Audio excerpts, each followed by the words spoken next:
Hoy voy a hablar sobre la auscultación torácica. ¿Qué es la auscultación torácica? Es un examen que se realiza con un estetoscopio y es muy importante y útil para estudiar y clasificar los sonidos por anormal o normales.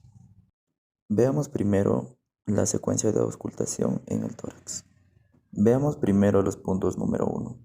Estos se encuentran ubicados en el ápice del lóbulo superior del pulmón, entre el triángulo del ECOM, la clavícula y el trapecio, sus fibras superiores. Veamos ahora los puntos número 2.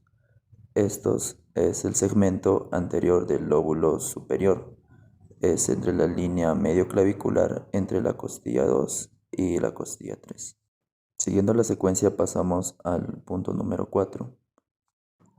Este punto se encuentra ubicado en la línea medio clavicular por encima del pezón en los hombres y la línea axilar por debajo de la cuarta costilla de las mujeres. Ahora pasamos al último segmento. Este se encuentra ubicado en el lóbulo inferior del pulmón por debajo del pecho de la sexta costilla. Ahora pasemos a la secuencia de auscultación en la zona dorsal. Siempre recordando que debemos realizar una escucha comparativa entre los pulmones derecho e izquierdo. Bueno, recordando ello, pasemos a la siguiente auscultación en la zona dorsal. Empecemos con el primer punto.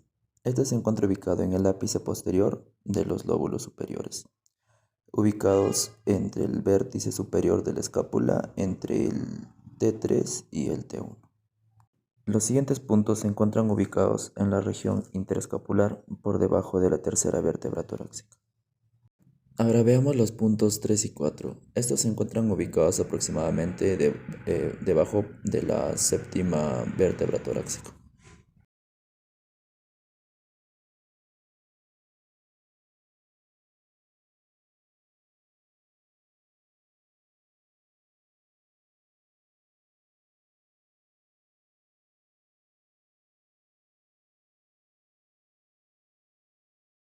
Ahora en el siguiente punto se encuentra ubicado en el segmento posterior de los lóbulos inferiores, aproximadamente entre la novena vértebra torácica y la décima vértebra torácica.